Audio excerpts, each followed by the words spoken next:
BDT news కి స్వాగతం. ముందుగా ముఖ్యాంశాలు.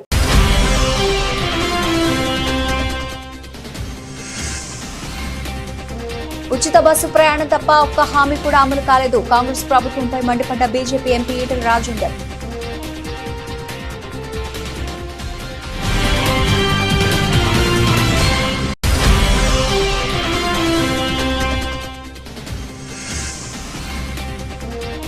విద్యుత్ రంగంపై శ్వేతపత్రం విడుదల చేసిన ముఖ్యమంత్రి, విద్యుత్ రంగాన్ని భ్రష్టు పట్టించిందే చంద్రబాబు అంటూ కాకాని విమర్శలు.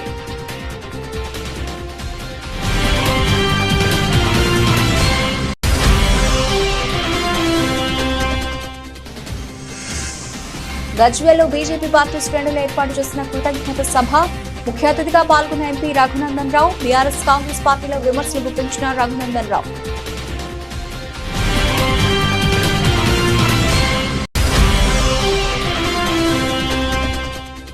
ఉపాధ్యాయులు లేక రోడ్డెక్కిన అయ్యవారిపల్లి ప్రభుత్వ పాఠశాల విద్యార్థులు.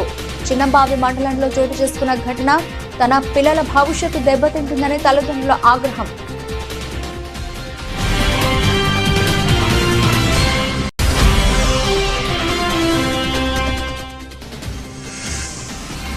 టీమిండియా కొత్త కోచ్ గా గౌతమ్ గంభీర్ నియామకం. అధికారికంగా వెల్లడించిన బీసీసీఐ కార్యదర్శి జైషా.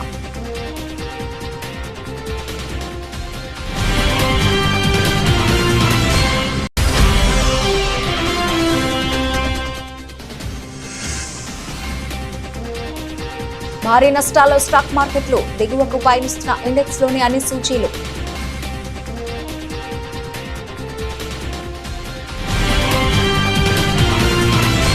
ఉచిత బస్సు ప్రయాణం తప్ప ఒక్క హామీ కూడా అమలు కాలే. ఎంపీ ఈటెల రాజేందర్. ఈ ముఖ్యమంత్రికి ఎలా నిద్రపడుతుందో విద్యార్థులు తలుచుకుంటే కేసీఆర్ లాగా మీ అడ్రస్ గల్లంత అవుతుందని కామెంట్. ప్రజలు తాత్కాలికంగా నోరు మూసుకొని ఉండవచ్చు, భయపడుతూ ఉండవచ్చు, కానీ సమయం వచ్చినప్పుడు గుద్దితే దిమ్మ తిరుగుతుందని మల్కాజ్గిరి ఎంపీ ఈటెల రాజేందర్ వ్యాఖ్యానించారు. కూకట్పల్లి అసెంబ్లీ నియోజకవర్గం NKNR గార్డెన్స్ లో నిర్వహించిన కృతజ్ఞత సభతో పాటు పలు డివిజన్లలో ఏర్పాటు చేసిన కార్యక్రమాలకు మల్కాజ్గిరి పార్లమెంటు సభ్యులు ఈటెల రాజేందర్ హాజరు కాగా స్థానికులు ఘనంగా సన్మానించారు.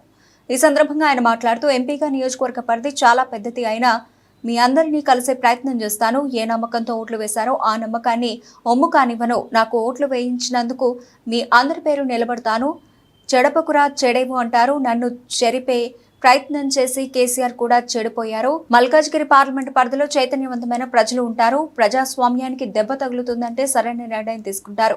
పనులు చేసి పెడతాను. ఇప్పటికే పలువురు కేంద్ర మంత్రులతో కలిసి వినతి పత్రాలు ఇచ్చి వచ్చాను అని తెలిపారు. ఉచిత బస్సు ప్రయాణం తప్ప ఒక్క హామీ కూడా అమలు కాలేదు.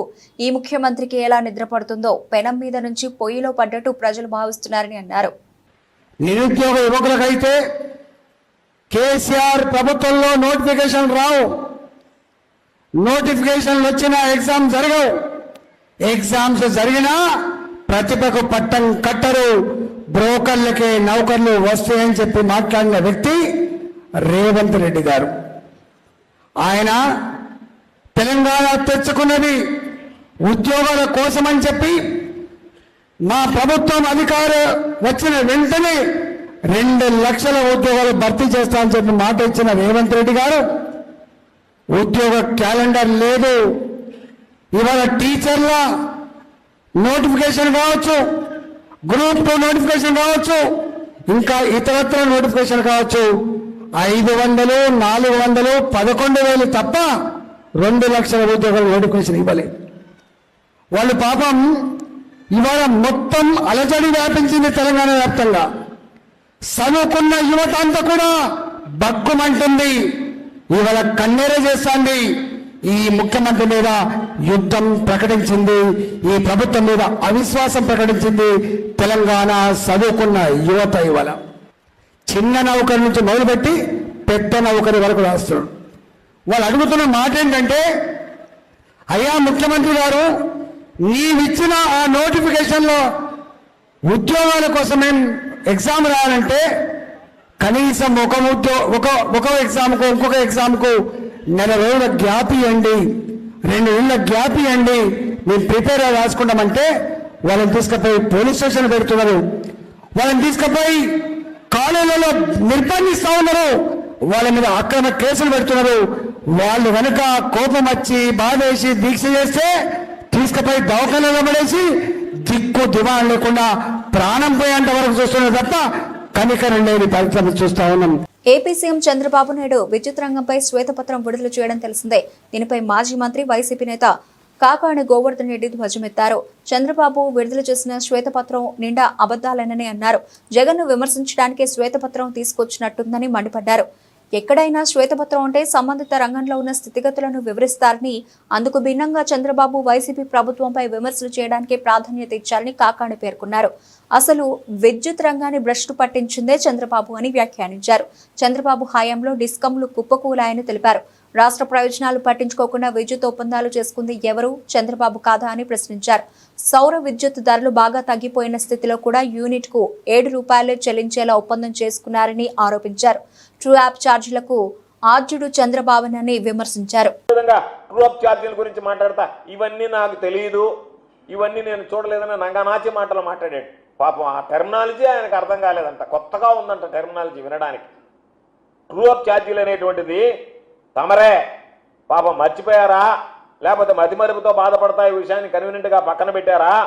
2014 నుంచి 2018, 2019 వరకు తమరు దానికి తీసుకొచ్చినటువంటిది ఆమోదిత మరియు వాస్తవ పంపిణీ ఖర్చు అని చెప్పి ట్రూ యాప్ ఛార్జీల నిర్వహణకు సంబంధించి వ్యయం, అదేవిధంగా తరుగుదలకు సంబంధించి, మూలధనానికి సంబంధించినటువంటి ప్రతిఫలం, వీటన్నిటికీ సంబంధించి ఆ రోజు తమరు తీసుకున్నటువంటిది ఆ వ్యత్యాసాన్ని ఏదైతే ఉందో ఈపీఈఆర్సీ ఉత్తర్వుల ప్రకారం ఇవ్వాలని తమర హయాంలో చేసినటువంటి నిర్ణయం, తమరు తీసుకున్నటువంటి నిర్ణయం, తమర హయాంలో ఏపీఈఆర్సీ ఇచ్చినటువంటి నిర్ణయం, తమర హయాంలో వచ్చినటువంటి బాధుడు. కాబట్టి నువ్వు మన ఎన్నికల్లో చెప్పావు ట్రూ యాప్ ఛార్జెస్ అన్నీ కూడా నేను దాదాపుగా ఎత్తివేస్తానని చెప్పావు. మేము అడుగుతున్నాం, ఈరోజు ట్రూ యాప్ ఛార్జీల గురించి మీడియా అడిగితే దాన్ని నేను తీసివేస్తాననేటువంటి మాట మాట్లాడకుండా దాటవేశావు. అన్ని విషయాలు ఏ విధంగా మాయ చేస్తున్నావో, మోసం చేస్తున్నావో, అదేవిధంగా ఇది కూడా మోసం చేస్తున్నావు, మాయ చేస్తున్నావు అనేటువంటిది అర్థమవుతుంది. ప్రధానమైనటువంటి అంశానికి రైతుల మీటర్లు, నువ్వు ప్రతిపక్ష నాయకుడిగా ఉన్నప్పుడు రైతులకు సంబంధించి నేను మీటర్లు పెట్టడానికి లేదు, పెడితే నేను గందరగోళం చేసేస్తా, మీటర్లు పెట్టనివ్వను, మీటర్లు నేను దానికి సంవత్సరం నేను వ్యతిరేకం ఉరితాళ్ళు అని మాట్లాడావు, ప్రచారంలో మాట్లాడావు, 2-3 సంవత్సరాల ముందు నుంచి మాట్లాడారు, మీకు సంబంధించినటువంటి నాయకులందరూ మాట్లాడారు. Congress party MP Anil Kumar Yadav media సమావేశం నిర్వహించారు. ఈ సందర్భంగా ఆయన మాట్లాడుతూ, కవితను చూడడానికి పోయిన కేటీఆర్ ఢిల్లీలో మీడియాతో మాట్లాడడం చూసి బాధేస్తుందని, పవర్ ఉన్నప్పుడు యువరాజుగా ఉండే కేటీఆర్ పవర్ పోయాక తీకమక్క మాట్లాడుతున్నాడని అన్నారు. పార్టీ ఫిరాయింపులు చేసిందే బీఆర్ఎస్, బీజేపీ అని, కాంగ్రెస్ ఎమ్మెల్యేలను అడ్డగోలుగా కొనుగోలు చేసింది బీఆర్ఎస్ కాదా అని గుర్తు చేశారు. ఈడీ, సిబిఐ ముందు పెట్టి చేర్చుకుంది బీజేపీ కాదా అని ప్రశ్నించారు. ప్రజాపాలనలో అమలు చేస్తున్న సంక్షేమ పథకాలు చూసి మా పార్టీలో చేరుతున్నారని, మేము ఏమీ వారిని రమ్మని అడగడం లేదని స్పష్టం చేశారు. కేటీఆర్ గారు ఇలా ఢిల్లీకి వెళ్ళి వాళ్ళ చెల్లె కవితని కలవడం జరిగింది. కలిసిన విషయం అందరికీ తెలుసు, మంచి విషయం. ఎందుకంటే చెల్లె బాధలు ఉన్నప్పుడు ఒక అన్నగా పోయి ఆమెకు భరోసా చేయడానికి కలవడానికి పోయిండు.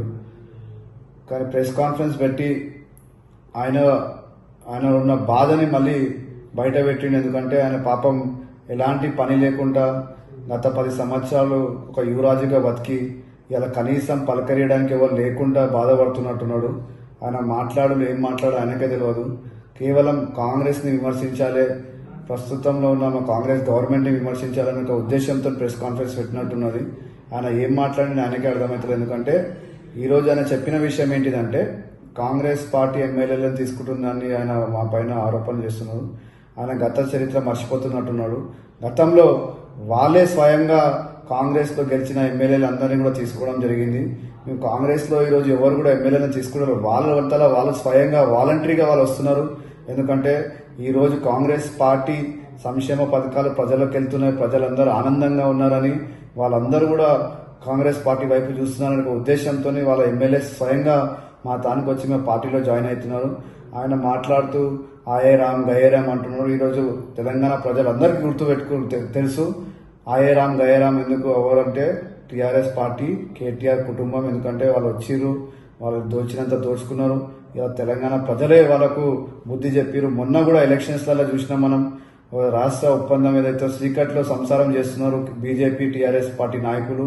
ఎందుకంటే మొన్న బీజేపీ నాయకులకు 8 పార్లమెంట్ సీట్లు గెలిచిరంటే అది కేవలం టీఆర్ఎస్ పార్టీ పూర్తి మద్దతు ఇచ్చి వాళ్ళని గెలిపించిన విషయం తెలంగాణ ప్రజలందరికీ కూడా అందరూ కూడా తెలుసు. గుంటూరు జిల్లా ఉండవల్లి కృష్ణా పశ్చిమ డెల్టా ప్రధాన కాలువకు జలవనరుల శాఖ మంత్రి నిమ్మల రామానాయుడు సాగునీటిని విడుదల చేశారు. ఖరీఫ్ సీజన్ ప్రారంభం కారణంగా ఉండడంతో డెల్టాకు సాగునీటిని విడుదల చేశారు. ఉండవల్లి డెల్టా ప్రధాన రెగ్యులేటర్ వద్ద మంత్రి ప్రత్యేక పూజలు నిర్వహించి నీటిని విడుదల చేశారు. డెల్టా కింద 5.71 లక్షల ఎకరాలకు అవసరమైన నీటిని విడుదల చేశారు. సాగునీటితో పాటు రేపల్లె, చీరాల, పొన్నూరు, బాపట్ల, గుంటూరు మున్సిపాలిటీలకు అవసరమైన తాగునీటిని విడుదల చేశారు.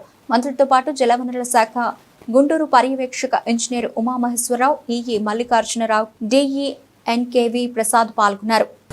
ఈరోజు ఏదైతే గోదావరి జలాలు పట్టి సీమ ద్వారా కృష్ణమ్మ ఒడిలోకి వచ్చి ఆ కృష్ణమ్మ నది ఏదైతే ప్రకాశం బ్యారేజీ దగ్గర నుంచి ఏదైతే అటు కృష్ణ తూర్పు డెల్టాకు, అదేవిధంగా ఇటు కృష్ణ పశ్చిమ డెల్టాకు త్రాగునీరు, సాగునీరు అందించేటువంటి ప్రక్రియను ఈరోజు ప్రారంభించుకోవడం చాలా సంతోషంగా, ఆనందంగా ఉందని చెప్పి తెలియజేసుకుంటూ, ఏదైతే ఈ యొక్క పట్టిసీమ సంబంధించినటువంటి గోదావరి జలాలు ఈరోజు ఈ కృష్ణా నదికి చేరకపోతే ఈరోజు కృష్ణా డెల్టాకు సంబంధించి దగ్గర 40 లక్షల మంది పైబడి ప్రజలు ఎవరైతే ఉన్నారో వాళ్ళందరూ కూడా మరి వలసలు వెళ్ళిపోయేటువంటి పరిస్థితి. అంటే పంటలు పండించడానికి సాగునీరు మాట అటుంచి కనీసం మనిషి జీవించడానికి అవసరమయ్యేటువంటి చుక్క నీరు కూడా వాళ్ళకి లేక చెరువులన్నీ కూడా ఖాళీ అయిపోయినటువంటి పరిస్థితిలో వాళ్ళ దాహార్తిని వేళ తీర్చగలుగుతుంది అని అంటే అది చంద్రబాబు నాయుడు గారి దార్శనికతకు, ముందు చూపుకు నిదర్శనమైనటువంటి పట్టిసీమ. ఆ రోజు పట్టిసీమ ద్వారా కృష్ణా డెల్టాకి ఇచ్చి దగ్గర 50,000 కోట్లు సంపదను ఆ రోజు రైతులు సృష్టించేలా చేశాం. మరి అటువంటి ముందు చూపు చంద్రబాబు నాయుడు గారు. మరి ఈరోజు మనం చూస్తూ ఉన్నాం, మరి నిజంగా పట్టిసీమ లేకపోతే ఈరోజు కృష్ణా డెల్టా వలసపోవడమే కాదు, మరి ఆల్టర్నేటివ్గా ఏదైతే పులిచింతలు ఉంది, ఏదైతే కృష్ణా వాటరు నదులు ఏదైతే అటు ఆలిమెట్టి దగ్గర నుంచి ఇటు నాగార్జున సాగర్కి వచ్చే సమయం కృష్ణా డెల్టా వచ్చేటప్పటికి సిద్దిపేట జిల్లా గజ్వేల్ పట్టణంలో బీజేపీ పార్టీ శ్రేణులు ఏర్పాటు చేసిన కృతజ్ఞత సభలో ముఖ్య అతిథిగా ఉమ్మడి మెదక్ జిల్లా ఎంపీ రఘునందన్ రావు పాల్గొన్నారు. ఈ సందర్భంగా ఎంపీ రఘునందన్ రావు మాట్లాడుతూ ఈ రాష్ట్రాన్ని భ్రష్టు పట్టించిన రాష్ట్ర రాజకీయాలను కలుషితం చేసినోళ్లు బాబా బామర్దులు ఇద్దరూ కలిసి ఢిల్లీలో సమావేశం పెట్టారని, సిరిసిల్ల ఎమ్మెల్యే నేషనల్ మీడియా ముందు సన్నాయి నొక్కుతున్నారని ఎద్దేవా చేశారు. సైకిల్ గుర్తు మీద గెలిచిన తలసానిని ఏ రాజ్యాంగం ప్రకారం బీఆర్ఎస్ పార్టీలో తీసుకుని ఎలా మంత్రిని చేశారని ప్రశ్నించారు. కాంగ్రెస్ పార్టీ ఈ దేశానికి పట్టిన దరిద్రమని, పార్టీ ఫిరాయింపులకు భారత రాజ్యాంగాన్ని నాశనం చేయడానికి పుట్టిందే కాంగ్రెస్ పార్టీ అని దుయ్యబట్టారు. ఢిల్లీకి పోయి ప్రెస్ మీట్ పెడితే ఎవరు భయపడరని, కేసీఆర్ చేసిన రాజకీయ దారిద్ర్యాన్ని కాంగ్రెస్ కొనసాగిస్తోందని అన్నారు. సైకిల్ గుర్తు మీద గెలిచిన తలసాని శ్రీనివాస్ యాదవ్ అనేట తీసుకొని కారు గుర్తు కేబినెట్ లో మంత్రి పదవి ఇచ్చినటువంటి సిగ్గులేనోడు ఎవరైనా ఉన్నాడంటే అది నీ అయ్య తప్ప ఇంకొకటి కాదు. కేటీఆర్ భారత రాజ్యాంగాన్ని టీఆర్ఎస్ పార్టీ కూనీ చేసినంత ఈ దేశంలో ఎవరు కూనీ చేయలేదు. నువ్వు, మీ నాయన, మీ బావ కలిసి ఒక్కొక్క ఎమ్మెల్యేను ప్రలోభ పెట్టి పైసలు ఇచ్చి, నోట్లు ఇచ్చి ఎమ్మెల్యేలను కొనుక్కొని, మీ నాయన చేయలే, ఒక్కొక్కరిని కొనుక్కోవడం, ఫామ్ హౌస్ కి తెచ్చి ఒక్కొక్కరిని కొనుక్కోలే, ఒక్కొక్కరికి పైసలు ఇవ్వలే. ఇవాళ అడిగినావు కదా, సిద్దరామయ్య చెప్తున్నాడు కర్ణాటకలో బీజేపీ ఒక్కొక్కరికి 25 కోట్లు ఇచ్చి కొంటుంది, ఇక్కడ రేవంత్ రెడ్డి ఎంత పెట్టి కొంటుండు అని అడుగుతున్నావు. నేను అడుగుతున్నా, కేటీఆర్ నువ్వు, నీ అయ్యా, నీ బావ కలిసి ఎన్ని పైసలు ఇచ్చి కొన్నారు తెలంగాణలో ఎమ్మెల్యేలని? కాంగ్రెస్ పార్టీకి వెళ్ళి 12 మంది ఎమ్మెల్యేలని, ఎమ్మెల్సీలని ఒక్కొక్కరిని దొరకబట్టి కేసులున్నాయని, భూములు క్లియర్ చేస్తామని, రియల్ ఎస్టేట్ క్లియర్ చేస్తామని సిగ్గు లేకుండా తెలంగాణలో 63 సీట్లు ఇచ్చి అధికారం ఇచ్చిన రోజు నీ అయ్యాదే పనిచేసిండు. 88 సీట్లు ఇచ్చి తెలంగాణను మంచిగా పాలించమని రెండోసారి ముఖ్యమంత్రి చేస్తే నువ్వు భూమి మీద నడవక నువ్వు, మీ అయ్య కలిసి కాంగ్రెస్ ఎల్పీని విలీనం చేసుకున్నారు. గురుత్వాకర్షణ సిద్ధాంతాన్ని నమ్ముతాను. నువ్వేం చేసినావో ఇలా రేవంత్ రెడ్డి అనేటోడు కూడా గదే చేస్తున్నాడు. ఒక్క రూపాయి అని సిగ్గులేని దరిద్ర ప్రభుత్వం నీది, నీ అయ్యేది. ఈ రాష్ట్రంలో విఠల్ రెడ్డి గారు, విద్యాసాగర్ రావు గారు, పి జనార్దన్ రెడ్డి గారు ప్రతిపక్ష ఎమ్మెల్యేలు ఉంటే కూడా పైసలు తీసుకుపోయి పనిచేసిరు. కానీ నువ్వు, నీ అయ్యా ఈ రాష్ట్రానికి పట్టినటువంటి తొలి శని. మీరు ప్రతిపక్ష ఎమ్మెల్యేలకి, నాలాంటి నోరున్న ఎమ్మెల్యేలకి డబ్బులు ఇవ్వకుండా, నియోజకవర్గం అభివృద్ధి కాకుండా పోలీసులని పైసలు వంచేటువంటి మిషన్లుగా వాడుకొని ప్రజాస్వామ్యాన్ని కూని చేసిన దరిద్రులు, దౌర్భాగ్యులు ఎవరైనా ఉన్నారు ఈ తెలంగాణ గడ్డ మీద అంటే అది కేసీఆర్ కుటుంబం. శ్రీకాకుళం కలెక్టర్తో ఎచ్చెర్ల శాసనసభ్యులు నడుకుదిచి ఈశ్వరరావు భేటీ. ఈ సందర్భంగా ఎచ్చెర్ల నియోజకవర్గంలో పలు సమస్యలను ఆయన కలెక్టర్ దృష్టికి తీసుకెళ్లారు. సమస్యల పరిష్కారానికి చర్యలు తీసుకోవాలని కోరారు. అభివృద్ధి కార్యక్రమాలపై దృష్టి పెట్టాలన్నారు. అలాగే వివిధ అంశాలపై కలెక్టర్తో చర్చించారు.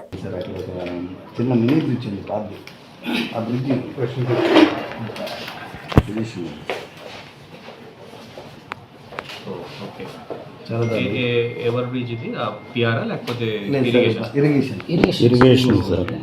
ఇరిగేషన్ ఉంది, పక్కనే స్కూల్ సార్. ఇది బ్రిడ్జ్ ఎదురుగా మన దుప్పలవల్లి సార్ స్కూల్ ఉంది సార్, ఏపీ రెసిడెన్షియల్ స్కూల్. ఆ పిల్లలకి వెళ్ళే వరకు దీని మీద చేస్తారు అన్నమాట. ఇదే స్కూల్ సార్, ఇట్లాగే వెళ్తారు. ఈ రేంజ్లో ఎప్పుడైతే పడిపోతుందో తెలియదు. ఆల్మోస్ట్ కొన్ని ఎదురుగా ట్రాక్టర్స్ కూడా ఇట్లా వెళ్ళిపోతుంది. ఆ వెయిట్కి ఎప్పుడు పడిపోతుందో నేను చూసి అబ్జర్వ్ చేశాను సార్. అది టెంపరీగా నేను మనం అందాక చేయించుకుంటే sir, at least permanent bridge sanction అయ్యేదని టెంపరింగ్ అది అయ్యే లోపు మనం టెంపరీగా మనం మీరు అది చేస్తే ఏఈ గారికి ఎస్సీ గారికి టెంపరీగా చేయించవచ్చు సార్. చిన్న వర్క్ ఏది అంటే సపోర్ట్ ఇవ్వడానికి టెంపరీగా స్టోన్ వర్క్ చేయించామనుకోండి సార్. స్టోన్ కన్స్ట్రక్షన్ కలువ ఇట్లా ఉన్నదాన్ని మనం చేయించుకుంటున్నాం. మెయింటైన్ చేపిస్తున్నాం. అంటే దీన్ని ఏమంటారు, గుర్రపడెక్. దీన్ని గుర్రపడెక్ అంటారు. వాటర్ని బ్రేక్ చేయాలి సార్. దీన్ని మెయింటైన్ చేయవలసిన పని ఉన్నాయి. ఇది ఇప్పుడు మనం మన ఏరియాలో మనం చేయించుకుంటాం సార్. కానీ మనకన్నా ముందు ఒక 12 కిలోమీటర్స్ సంతకవటి మండలంలో ఉండిపోయింది సార్. కేర్లంపూడి మండలం సోమవరం గ్రామంలో సోమవారం ఎత్తిపోతల పథకాన్ని పునరుద్ధరించి బుధవారం జగ్గంపేట ఎమ్మెల్యే జ్యోతుల నెహ్రూ చేతుల మీదుగా పంప్ హౌస్ కు రిబ్బన్ కట్ చేసి స్విచ్ ఆన్ చేసి ప్రారంభించారు. ఈ సందర్భంగా జ్యోతుల నెహ్రూ మాట్లాడుతూ రైతులందరికీ నీరు ఇచ్చే కార్యక్రమం చేస్తున్నామని, 1962 నుంచి నిర్విరామంగా పనిచేస్తున్న పంపింగ్ స్కీమ్ ఆంధ్ర రాష్ట్రంలో ఏదైనా ఉంది అంటే అది సోమవారం పంపింగ్ స్కీమ్ అని, ప్రభుత్వంతో పాటు రైతుల ఆర్థిక వనరులు సమకూర్చుకుని నడిపించుకుంటున్నారని అన్నారు. సోమవారం పంపు హౌస్ పునరుద్ధరించి ప్రారంభోత్సవం చేసి రైతులకు నీరందించామని, ఏలేరు నీటిని పంపుల ద్వారా లిఫ్ట్ చేసి 1200 ఎకరాలకు సోమవారం లిఫ్ట్ ద్వారా 22 క్యూసెక్కుల నీరు సోమవారం, అలాగే ఇరిపాక, బూరుగుపూడి, కృష్ణవరం గ్రామాల రైతులకు సాగునీరు అందిస్తున్నామని అన్నారు.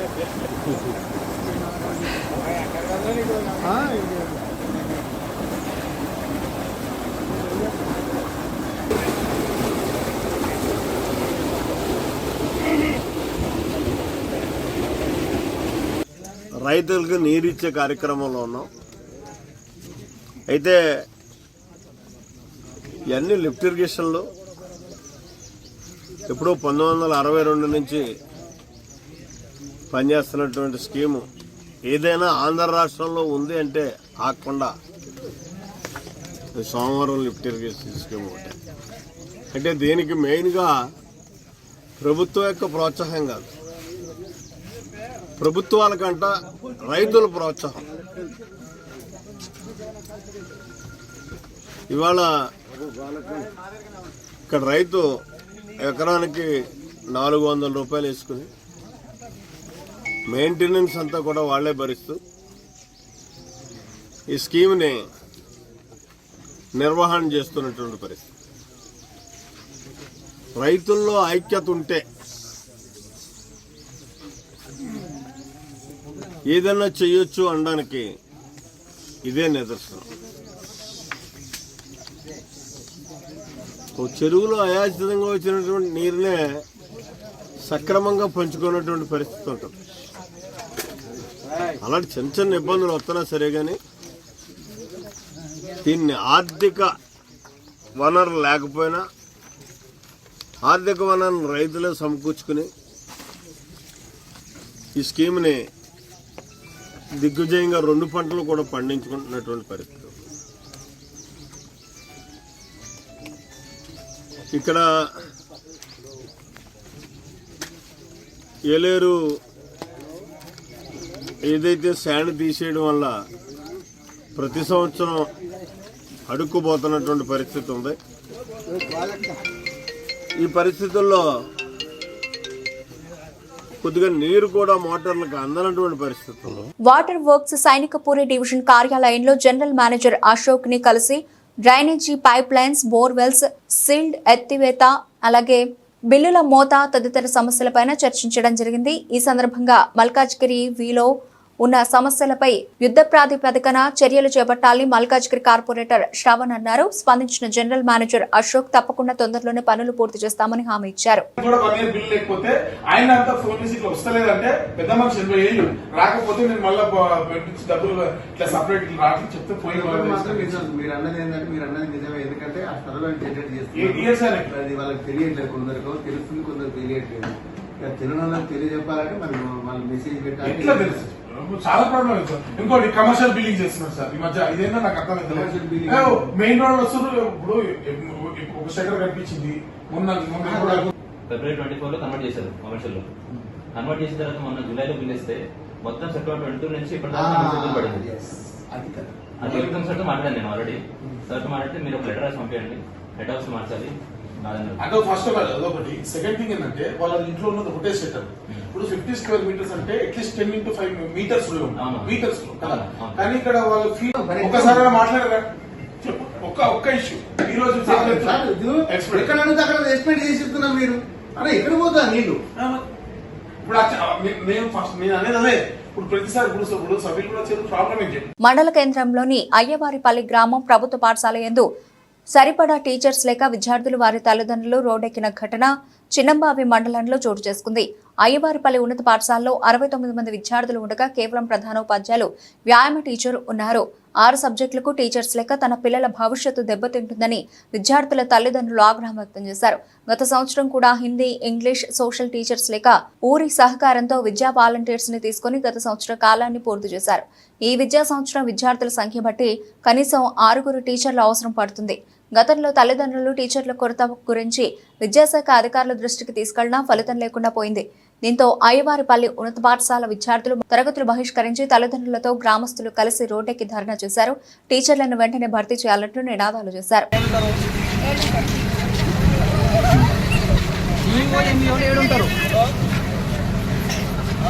ఫస్ట్ మీరు మాకు ఈ సబ్జెక్టులకు లేరు, మీకు టీచర్లు ఉన్నారా? ఎంతమంది టీచర్లు లేరు? ప్రిన్సిపాల్ ఉన్నాడా? మరి మీ ప్రిన్సిపాల్ తో లెటర్ ఇప్పించారా?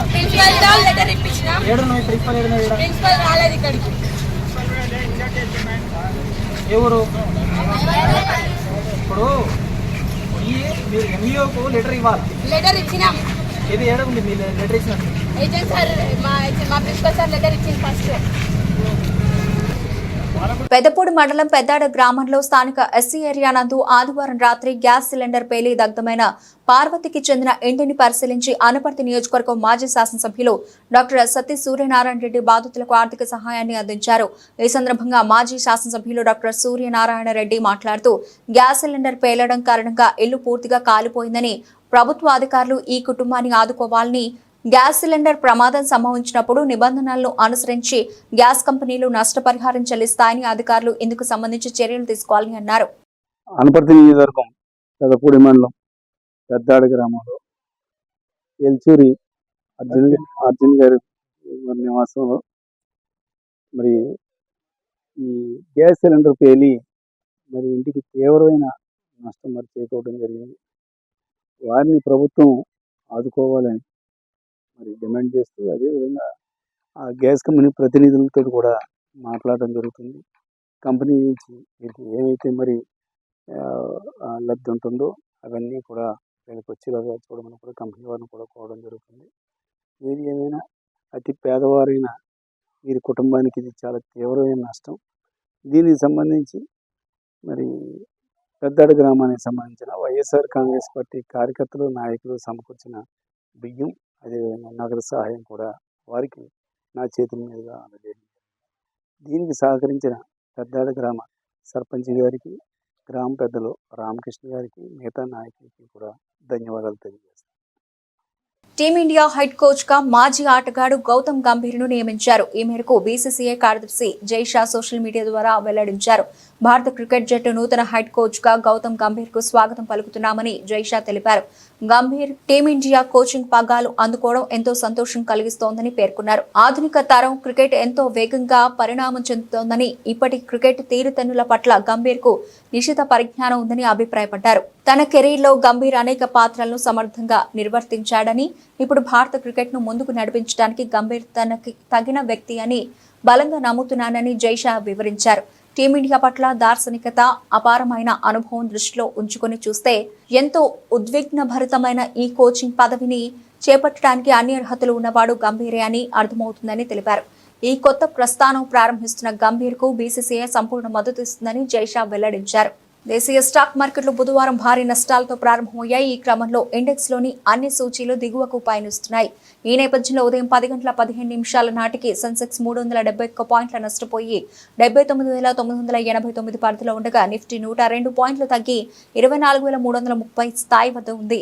మరోవైపు బ్యాంక్ నిఫ్టీ 285 పాయింట్లు కోల్పోగా, నిఫ్టీ మిడ్ క్యాప్ సూచి 582 పాయింట్లు తగ్గింది. అమెరికన్ ఫ్యూచర్స్ మార్కెట్లు కూడా ఫ్లాట్ గా ఉన్న నేపథ్యంలో ఈ ప్రభావం దేశీయ మార్కెట్లపై కనిపిస్తోంది.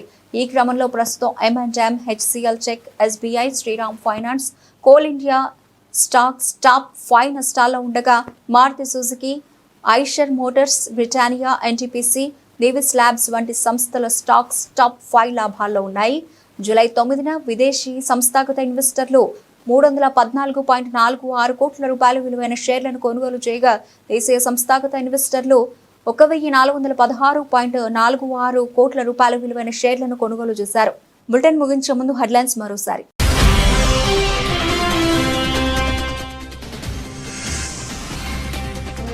ఉచిత బస్సు ప్రయాణం తప్ప ఒక్క హామీ కూడా అమలు కాలేదు. కాంగ్రెస్ ప్రభుత్వంపై మండిపడ్డ BJP MP Etela Rajender.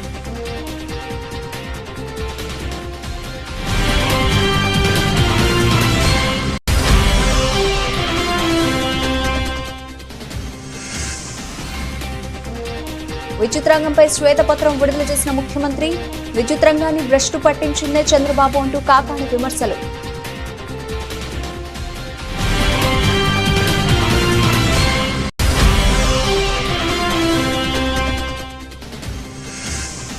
గజ్వేల్లో BJP party శ్రేణులు ఏర్పాటు చేసిన కృతజ్ఞత సభ, ముఖ్య అతిథిగా పాల్గొన్న ఎంపీ రఘునందన్ రావు. బీఆర్ఎస్ కాంగ్రెస్ పార్టీలో విమర్శలు గుప్పించిన రఘునందన్ రావు.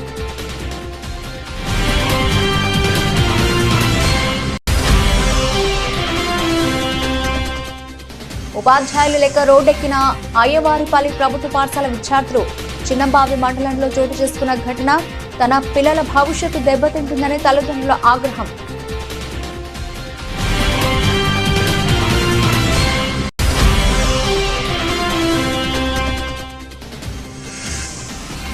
టీమిండియా కొత్త కోచ్ గా గౌతమ్ గంభీర్ నియామకం, అధికారికంగా వెల్లడించిన బీసీసీఐ కార్యదర్శి జైషా.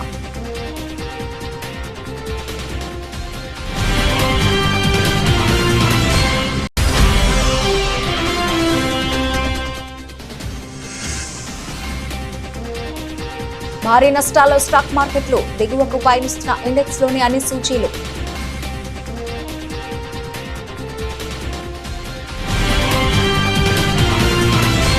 ఇది ఇప్పటివరకు నబిల్చిన అప్డేట్స్. మరిన్ని అప్డేట్స్ తో మళ్ళీ కలుద్దాం. అంతవరకు సెలవు, నమస్తే.